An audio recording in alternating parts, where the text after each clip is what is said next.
as we gather to sing in the red hymnal, hymn number 500.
I have the privilege of introducing to you George and Pamela Pendergrass, relatively new to our staff, but 2 years ago, Dan McNerney was here for our witness season, and Dan invited George and Pam on a trip to Egypt, and that is now how they have come to be a part of our Frontier Fellowship staff.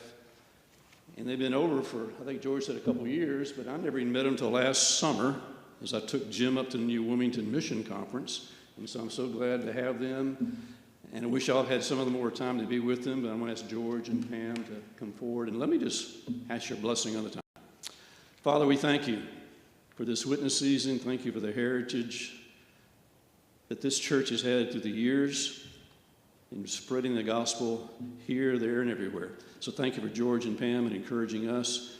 Thank you, Lord, for what they are doing. Thank you for how they've got involved in the Middle East. And we just ask your blessing on this time. For it's in your name we pray. Amen.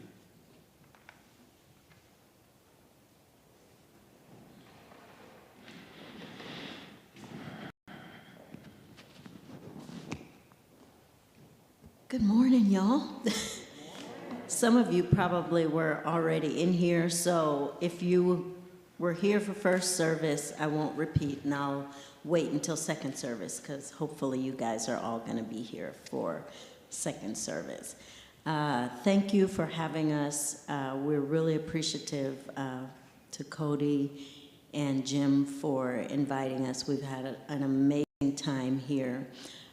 George is going to talk to you a little bit, but before he does, and just for the ones that might want to know just a smidget about us, I'll just give you a quick preview. We grew up in New York. We've been married for 37 years. Our son Jonathan is 32. We have a beautiful daughter-in-law and 2 grandsons. And as I said earlier at 8:30 service, that we feel like in our family, there's been some generational curses that have been broken for us. We're so excited that he is married and doing well, and whew, you know, nowadays everything goes. So no offense, no judgment, but we're happy about that, and we are happy that we're married, and our 37 is collectively all together, because we know it's different, and within our families it just does not happen. I can tell you that. We did not have a lot of example or a lot of things to look to in terms of maybe mirroring for our relationship. So we found people in the church. People found us and we followed. So here we are today. And maybe I'll talk to you a little bit more once George gets going. But, you know, we were just in the Middle East for 2.5 months. And if I can find an adjective, which I think is a describing word, from remembering what an adjective was, it's hospitality. They are on steroids with their hospitality. So once George talks to you, and just think about how that's going to tie into what he's saying to you. Okay.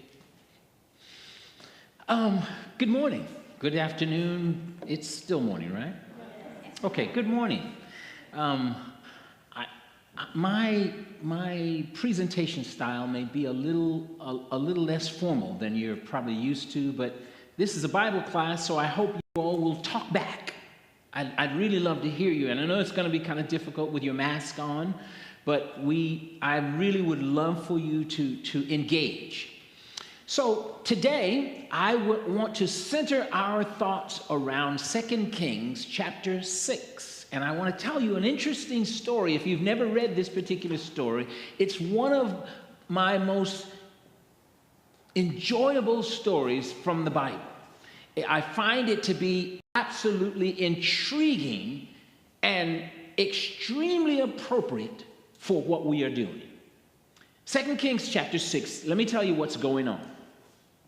So, Israel and Amram have been in the midst of a war. But the war is taking place in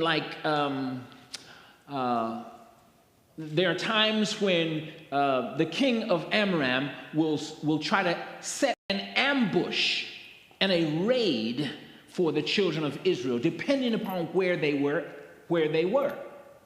But the interesting thing is Israel has the prophet Elisha. And the prophet Elisha, am I saying that right? Or Elisha or Elijah? Because I often get that mixed up. Elisha, right. Okay. So they have Elisha. And Elisha is telling the children of Israel, whenever there's going to be a problem, he's saying, don't go there. The king of Amram is going to be there. And sure enough, the king of Amram gets the Armenian army ready to destroy or attack, ambush the children of Israel. And the king of Israel tells the children of Israel to move in a different place because they're listening to Elisha. Happens again. King of Amram sets an ambush. Elisha says, don't go there because the Armenians are going to be there. Happens again. After a while, this is happening so many times, the Armenian king says, now wait a minute. Who is the spy amongst us? Where's he at? Which one of you is spying? Thank you so much. Yes, you can put it right there. Which one of you is spying on us and telling the children of Israel where we're going? And one of them says, my Lord, none of us are spies. But I will tell you this. There is someone in the Israel camp that tells them the very words you speak on your pillow. You speak at night. He said, what? Yes, Elisha the prophet. He is telling the king of Israel where you... I said, okay, I want you to get this guy. I want you to get... So, can I be plain with you? They put a hit out on Elisha. Let's get him.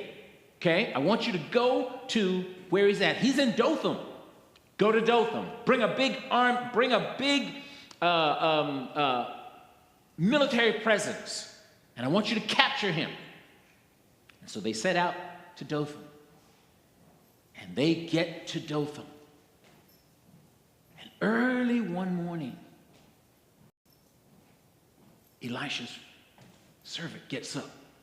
And he goes outside like he typically does, doing his work. And what do you think he sees? An incredible force of the army all around the city. He runs back in the house. Oh, my Lord, what are we going to do? What are we going to do? The army is surrounding us. Now, I love this. Elisha does not panic. He says, relax, don't worry. Those who are with us are more than those who are with them. I'm sure his servant is like, really? And so he prays. He says, Lord, open his eyes. And when he prays that prayer, the servant looks up, and there is a host of angels and chariots of fire, an army of angels and chariots of fire surrounding them. Now, the Armenian army can't see it, so they, like normally, they come on down, they're big and bad, coming down the hill to capture this little man, Elisha, and take him prisoner. And as they're coming down to attack them, Elisha prays again. He says, Lord, strike them with blindness. Now, I don't know how you read. This is how I started learning to read. When I started learning to read, I had troubles. I was, my reading wasn't as good as it should have been. And someone said, when you read, just read like you are on stage. Just read like you are in the story. And so when I read, I'm always trying to picture what's happening. Now, oftentimes when people read the Bible, there's this religious glow that gets over our head, and we stop reading like normal people. But now just think about this. An army is coming to capture Elisha, and there's a bunch of them. They're coming down, and all of a sudden, the Bible says when Elisha prayed, they became blind. What do you think is happening? Can you see the horses and the men? They're all panicking now. Elisha walks up to one. He says, this is not the place, and this is not the man you're looking for. But I'll take you to him. Now, they're still, I don't know about you, but if all of a sudden I'm going to cause damage to someone, I'm going to fight someone, I'm going to really hurt someone, and all of a sudden I become blind, do you think at that point I want to continue to go find the person? I don't know. Where are you at? I mean, would you? You can't, I don't even know if I'd want to stay on the horse. They're blind now, and they're panicking. The horses are probably going, and everybody's just, and now you've got Elisha on the side going, this is not the place. This is not the man, but I'll take you. I just, Captain, I think that's a bad idea. You see what I mean? But yet, they allow Elisha to take them, and he takes them where? To Samaria, to the middle of Samaria, their enemies' home turf, right in the middle of Samaria where they are most vulnerable. And then Elijah prays again, and he says, Lord, open their eyes. And all of a sudden, the blindness is over. Now, come on now. Follow me now. Don't read like good old Christians. If you've just been blinded, you've just taken a journey of at least 10, 15 miles with somebody holding you by the hand, I can't even imagine how they're taking a whole army and leading an entire army that are blind. You've just all been blinded. Now all of a sudden, your eyes are open again. Would that be a normal situation for you? I'd be panic-stricken. Now they're in the middle of this city, and they are surrounded by the Israelite army. And sure enough, what do you think the Israelite army is thinking? Now, these individuals have been causing some serious damage to Israel. Just like anybody else. The Bible tells it just like a human, like it really was. They're chomping at the bits. Can we kill them now, my Lord? Can we kill them now? now. Should we do it right now? And what do you think Elijah says? Get him, right? Get him. I mean, that's what I would have been thinking. Kill him. Really just tear him up. Because they've been causing some real damage to Israel. But no. He says no. He says, not only do I want you not to fight them, I want you to take them to the place where you can feed them and put on a real feast. I want you to show them, I mean, just lay out a spread for them. Let them eat and drink. Now, come on now. This is not just the first time they've met Israel. Now, they've been fighting and killing the Israelites. Now, what would you be thinking if your enemy said, we've got a meal prepared for you? Come on, anybody? Yeah, of course, that's what I'd be thinking. But no, so apparently, I'm sure that was going through their minds. So the Israelites probably start eating first. Start drinking first and go, look, we're not trying to kill you. The whole time I'm eating, I'm still thinking, what is going on here? Right? Would you? Sure they are. They're all nervous, and they finally, somewhere along the line, they finally just loosen up. Now let me just be as plain as I possibly can. Have you noticed the difference that happens when people sit down at the table? See, you guys you're in a church building. Your disposition is different. Your attitude is different. Your conversation is different. That is why we do what we call table talks. Because people loosen up when they've had a nice meal. And the Bible says they didn't just have a nice meal. What else did they have? Come on, y'all, especially you good Christians. Yes, they drank and they had a good time. They were enjoying themselves. I guess what I'm trying to say is that there are times when the strategy to people's heart is better through hospitality than through combat, than through debate, than through arguments, than through conversations, contrasting conversations. Sometimes it's best just to sit down and eat and drink and enjoy one another's company. Now, we've had the pleasure of being able to share something like that with several of the people here that came to our table talks on, was it Friday? It was Friday, right? Yes, it was Friday.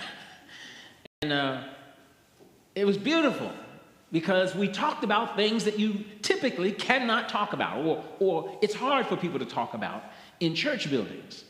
I'm not going to try to talk because I know everybody's got their church disposition on. They're, you don't even recognize it. We don't even recognize it, but there is a completely different way we act when we're in a church building. Now, I know I'm a little strange one, but I'm not from here. So I can kind of loosen up. But I know some people are thinking, what's the matter with him? I mean, there's a way we act. We start getting quiet when we get to a church building, right? I remember we were in Europe once, and we were there for, I used to sing with a group called a cappella. And if you do a lot of a cappella singing, you know what this is like. When you find a place that's got a good acoustics, you just go nuts. So you just have to kind of sing just to see what, and you see the sound in here? It's like really, really good. Church buildings, especially older church buildings, ornate church buildings, have great acoustics. So what do you think the four of us started doing? We started singing. We're just singing, and all of a sudden someone came, shh, shh. I mean, they were serious. This is in Germany. They looked like they wanted to chop our heads off. Wait, this is a holy place. Well, I don't ascribe to that kind of belief. I believe buildings are buildings. The holy place is in here. But because that's our traditions, that's how a lot of us act. And it's, for a lot of people, you don't realize it, but for a lot of people, church buildings are scary places. They really are scary and confusing. I'll just be honest with you. This morning, I was struggling. I was like, okay, what? And see, then culture plays a big part in that too. Black people are traditionally, now there are a lot of things we are very traditional about as well. Don't believe that all black people function just spontaneously. No. There are many things we are very traditional about. But in general, we're very, very laissez-faire when it comes to form and structure. Did you notice white culture is just the opposite? Now that's important to know. So when you have people of color to come into your building, which I don't know whether or not that's a rare occasion or not, but sometimes it can be a little daunting because we're trying to figure out, did we say this right? Did we do this right? Did we stand right? Did we sit right? Did we, I remember when I grew up in the Bronx, we would try to do that every now and then. You guys, see that table right there? In the Bronx where I grew up, we had a little table, and it's a little storefront church. We had a little table like that, do this in remembrance of me. It was covered with a white cloth, and under it were the sacrament, and it was covered up, and it was so funny. I think about this now, and we had a march that we would do. We would march up to the table. It's almost like we were practicing for the military. We'd stand there behind the table, and they'd pray, and then we'd all take the ornaments, we'd pass them out, and then we'd get back, and then you know how the military does the flag? We pretty much almost did just like that. I think about that today, and I think, what in the world? But we do these things because it's our traditions. I'm going through all of this not to make you uncomfortable. And there's not to say there's anything wrong with the things that you do. I'm just saying that because I want you to know that sometimes our cultural differences often cause us to react and to respond differently. And sometimes a little out of character, Like, I like to see people when they are relaxed. Now, sometimes I have some friends that's a little too relaxed, I do. I have some friends that, you can tell when they're relaxed because then they start talking. And then when they start talking, you got to go, oh, Every now and then a couple of expletives will come out. And I'll give you an example. I used to teach a course in, my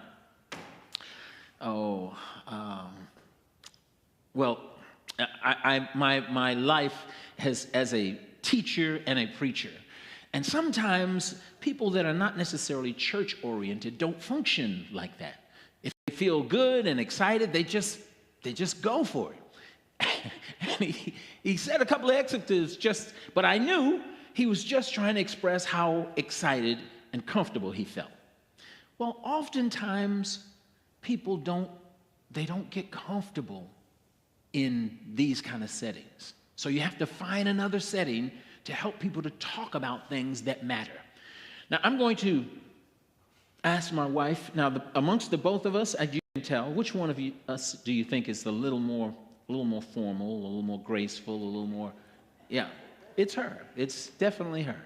I'm the one that she's always trying to pull me back, keep me in line.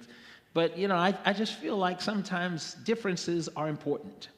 And so I'm going to ask her to come on up for a second. Come on. She thinks that she's going to so it's always a dance as to how we're going to be able to talk to you and share our thoughts with you. But the reason I talk to you about this particular story, you notice it deals with hospitality. You notice it dealt with food. It dealt with taking an enemy and making the enemy now. What I didn't tell you at the end of that story, in case you didn't already read it, is once they fed them and they had that feast and they sent them back to back to Armenia or back to their, to their place of residence, they never raided Israel again. So, my dear, pick it up here, and yeah, you can take that off for just a moment. Well, Aha, that's right. Okay, we'll stand up here. for us, hospitality played a role way before we went to the Middle East. We noticed it a long time ago because obviously we grew up in New York. There were 7 children in my home, and we did not have guests. If we went out to dinner or something like that, they might go out with us, but you were never invited in to stay and have dinner because they had a lot of children. So I didn't really learn about hospitality from my family. Now, George's family was a little bit different. There were 4 boys there, and his mom was a great cook. So I noticed she always had people in. You were always welcome and had a seat at her table, very, very opposite. So where I learned hospitality was on the road. As he said, in the early days, we traveled a lot all over the United States and some internationally. And we would go to a lot of homes, and sometimes before, the group kind of got a little popular and they went to hotels, we would always stay in people's homes. And we have gotten some of the best hospitality. Really, that's how I learned hospitality. So after I learned it, I started doing it, and people would come. An example would be we would invite someone over for lunch after church, and they would be there till 6 or 7 o'clock, like we never got up from the table. And so as we started doing that more and more, we've learned stuff about people at the table, sometimes uncomfortable things, more than you wanted to know, but it was for some reason, our table was a safe place for people to share, and we just would invite them in. George would invite more than I would, but people know, we have people now that always are asking, are y'all cooking? And some people would say, they would just say, can we come over? And we have friends that their family would be on a diet or something, and he said, are you at Pam's? Or something like that. So we've just used hospitality for ministry. And so when we went to the Middle East and saw it on steroids, I was thinking, wow, well, we already know how to do this because, I've learned it over the years with the travel. And now I've gotten a new component because I thought we knew about hospitality, but boy, do they know about hospitality. And as I was explaining at the dinner, you don't even walk in the door without being offered something to drink before you ever sit down. And then the teas come out, and then the baklava or the sweets come out, and then the big plate of fruit. And this is not even an invitation to dinner or anything. We just showed up in Iraq for families. Okay, I have to backtrack a little bit. So when we went to Cairo, Egypt, we also visited, surrounding area, but we also visited Iraq. And in Iraq, what the Christians there did, it was during Christmas, and so I thought, well, I'm sorry we're here at Christmas, and we understand you don't have to spend time with us if your guys are going to do family, because in America that's what we do during the holidays is we spend time with family and we eat and stuff like that. And the lady said to me, she said, no. Christmas here is where we do our best work. And the day before, the days following up to Christmas, and on Christmas days, we visited young families that had, new converts or trying to find their place as Christians. And they no longer have family because they were Muslims. And when a Muslim converts to Christianity, that's like the worst thing that you can do. So you lose your family, your friends, and your community. So we thought that was really, really beautiful, but these people that we knew did not have very much, still made us feel so welcome and offered us such great hospitality. So as George was, talking about, was it 2 Kings? Mm-hmm. There's so much the church can learn about using hospitality in such a spiritual way. I don't know your membership makeup if you guys are struggling. I know we've been struggling at our church after COVID to, get people to kind of come back and be a little bit more normal. But what we have used is our Wednesday night meals. I mean, we used to put on a spread for $7, and it wasn't about the cost, because we did gourmet meals and, a maximum for families, but it was a way to bring people together at the table. So I don't know if you guys do that here, young people especially, because we have to think about a succession program for our churches, and we have to get younger people in for that to happen. And a great way for that to happen is at the table. Young people love free food. So I don't know if you guys have the capability or if it's something you've considered, what can we do? Our members are aging out, our organization, Frontier Fellowship, our members.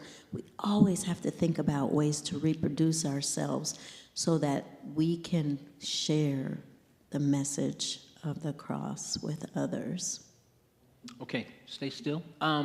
So we'd like to kind of break from what we were doing. Hopefully you see the point and the purpose of our talk. But I'd like to know, are there any questions? Would you like to know anything about what we do, how we do it? Actually, the floor is open. I mean, any questions that you have, we'll do our best to try to answer it, because we think that's what Bible studies are all about. And here, yes. The microphone. Oh, yes. Hold on a second. Yes, they said you'll need to come to the microphone, or maybe I should play Phil Donahue. You can tell in my age now. Let me give this to whoever. We had a question? Nobody? Ah, here we go. There you go. Where is the food? Yeah. I want to know because, Is it on? Is the microphone on? Can you hear me okay? I don't think so. I think it's a button at the bottom. Okay.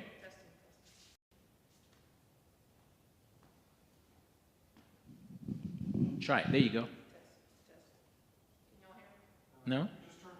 You just turn it off? I just turned it off. Okay. The light is green. Oop. There you go. There you go. Yay! Technology work.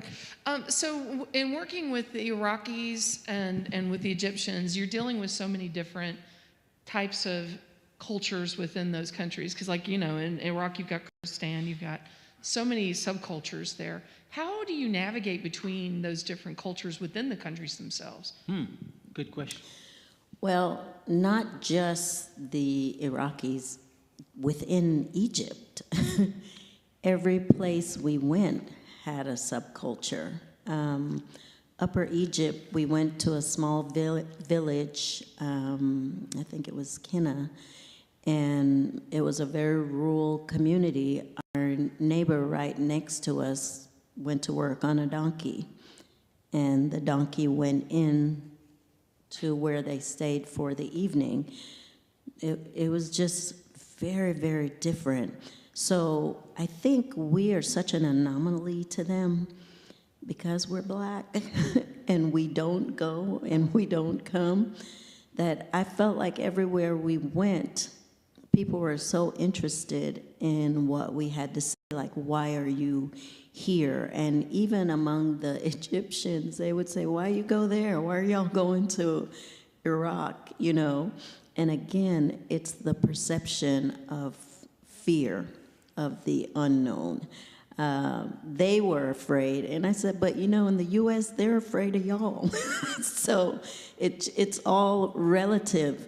And I said, what's sad is that many people won't get to experience what we have experienced with it. So they are aware, even the students at the seminary, you know, we were able to have candid discussion with them over a meal, of course.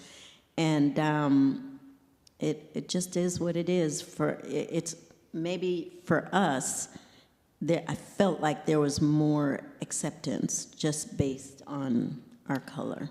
You also asked, how do we navigate that? One of the biggest ways is when we went to Egypt, there were people that invited us. So there are teams of people that are working in those particular areas with those subcultures that know them, that understand the culture, that understand the language, that work with them on a daily basis. Like when we went to different parts of Egypt, Upper Egypt, Kenna, Luxor, Aswan, there were teams of people, a group from the organization Josor.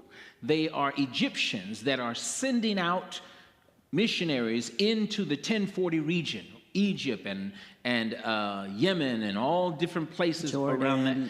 But they are the ones that know candidly. They know and live with the culture. So that's how we navigate and work with them. So for us, we were just visiting to try to get a good handle on this culture and the culture of the Middle Eastern people, which, you know, who can say how well we did that, but to the best of our ability. Yeah. And also, we took about 32 hours of language, which is so important to connect with people, to learn a few phrases. We actually got so fascinated because people said, it's impossible to learn Arabic. Well, that's not a good thing to say. Nothing is impossible. So we took a stab at it, and you know, George is more of a Bible student, so he's taken Hebrew and Greek. Well, I haven't taken language since the 4th grade, so this was really difficult for me, and I'm struggling through it, but it's not impossible. And we did learn some phrases, and what we've decided is to continue to learn more about the language. So we will continue our Arabic studies now that we're back in the States, in hopes that when we go back, we can be somehow a little bit conversational. Did that answer your question at all? Good, okay. Any other questions? Please, feel free. Yes, sir. Thank you. Okay. As missionaries, how are you prepared to deal with armed conflict or hostility? When you say our conflict and hostility, what? Armed conflict. Armed conflict. Well, you know, the Lord calls us. He never calls us to the ministry and says, I'm calling you to safety. Now, we have not confronted any kind of situations where we've been in an unsafe situation. As a matter of fact, when it comes to arms, when we first went to Egypt, our our host had armed guards that traveled with us in the van that we were traveling in. So they are prepared to protect us from any unseen problem. But if I can be candid, let me just tell you, in Egypt, that's probably one of the safest places you're going to be. Let me tell you why. Now, I know not too many years ago, before the Arab Springs uprising, during the Muslim Brotherhood, there were an entire group of, I think, Vietnamese that were shot up, and it really was terrible. The Egyptians basically view Islam, radical Islam, as a horrible entity that has upended their culture, in that they feel like, if I were to give you, let me see if I can make a comparison. Now, you know, right now our country is struggling with extremes. Extreme left, extreme right. Those of us that are in the middle, we're going, oh Lord, that's, you know, we don't know what to do. You know, no, that does not represent me. No, that does not represent me. That doesn't represent Jesus. No, that doesn't. You see what I mean? And it's a really, and it's really horrible, because basically, who do you think the world is listening to? The ones that are speaking the loudest. Just as we see that, so they see radical Islam. So right now, they've got a president that is making the world wonderful for Christians and Muslims to work together in Egypt. I thought, surely the Muslims are going to hate him. He's Muslim. And I thought the Muslims are really going to hate Sisi. But they love him. You know why? Because they can see that having harmony in their country is better economically for everybody. So my point is, there's probably not a safer place to be, because the Egyptians feel like if anything happens to our visitors, we're going to hurt those individuals.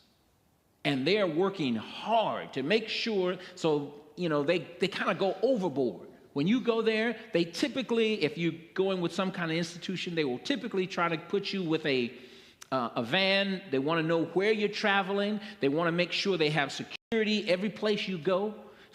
It was almost kind of disconcerting, because when we were in, was it Kenna or what was the place?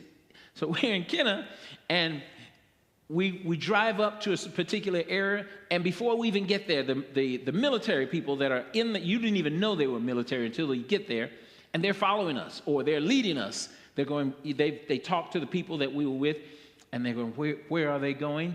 Yes, okay. They'll drive us to the particular area, stop, and let us go. You know, we go inside this particular, because when we were there, we were doing tourist stuff by day, missionary stuff by night. So, anyway. Can I interject? Yes, so, please. George is a lot different from me, as you can tell, and that's okay. So, in his mind, it was totally safe. In my mind, not as safe. But it didn't prevent us from going. As a matter of fact, when we left, you know, they have level 1, 2, 3, and 4. Egypt was at a level 2, I think, meaning conflict is not as inevitable, but it wasn't a 1 and it wasn't a 0. Iraq was in bright red, level 4. It said, don't go there. So I do not recommend that, even though it was perceived safe. I don't know what messages are, you know, that we don't know about. We didn't feel in danger, and for us, again, maybe because we're African American, we were less likely to stand out maybe than blonde hair or something like that. So we really didn't have trouble, but to just paint a general picture, I don't know. We did not experience any conflict, but that fear that said, if we do experience conflict, I had already made up in my mind, well, this is going to be the way I go. I mean, I had my conversation with Jesus, and I said, Lord, you know, we still have some grandkids, and I would love to see them and be with them. But when you do things like this, you have to have courage, whether forced or you just kind of step into it. And so I felt like I prayed that the Lord would protect us. We had everybody pray that the Lord would protect us. And if he felt fit for us to come back, then we would come back. And if not, we were prepared for that. And sometimes you have to be prepared for that. I mean. So this is good for you to hear. We approach life from two completely different points of views. It's good for you to hear this, you know, because, you know, when husbands and wives get involved in something, you know, the husband sometimes may be like, this is great, honey, let's do this. And the wife is like, are you mad? You know, and so you're hearing this because when we got ready to go to Iraq, that was not something that was easy in our family. She was worried about, they're going to kill us. This is going to be... And this is probably not something we should go to because the State Department is sending me notices saying, don't go, get out, and if you... And he didn't read any of that stuff. I told her, I said, honey, I don't want to see that. She was like, look. And I was like, honey, I don't want to see that. You know why? Because in my mind, what I believe people need to do if they're thinking about doing ministry in areas that are perceived to be unsafe and that are not comfortable, you have to have courage. You have to have courage and you have to have faith. And sometimes you need to trust the people on the ground that you're working with. We went to Kenya years ago, and they told us the same things. They said, is it time? Okay, let me wrap this up. We went to Kenya years ago. Thank you. And the people in Kenya were basically, they told us that it was an election year. They said, now during elections, the State Department is sending us notices saying during elections, the Africans kill one another. There's lots of killing, there's death, and it's not a place to go. It was like all over the news. So I couldn't even recruit people well. And so I finally called the missionary and I said, listen, this is not going too good, and I'm having trouble. And he said, George, do you trust me? I said, yes. He said, do you think I would invite you to our country into a place that was unsafe? He says, I can't tell you why the State Department paints all of Africa with the same brush, but I can tell you this, it is not like that here. And we went. Not only did we have incredible celebrations, not only were we in military and political buildings and State Departments having celebrations, it was wonderful. Same situation in Iraq. There was nobody trying to kill us or to shoot us, but is there trouble in parts of Iraq? Yes. In the southern part of Iraq, there's shooting and killing going on in some places. But if you're going to do mission work, if you're going to work, not just mission work abroad, if you're going to work with cultures like African Americans, like Spanish people, like Asians, there are some parts of our culture, and white people, some parts of our culture are dangerous. You gotta have courage that God wants you there and that you can make the difference. Thank you all so much, and we hope that you'll spend time asking us questions and take some of that material that we've got out there home with you and learn about what we're trying to do. I'm so glad to be doing it with veterans like Cody and Jim. We love what we do, and honestly, I'm so glad that we're supported by it, but I would do this if I didn't get a nickel.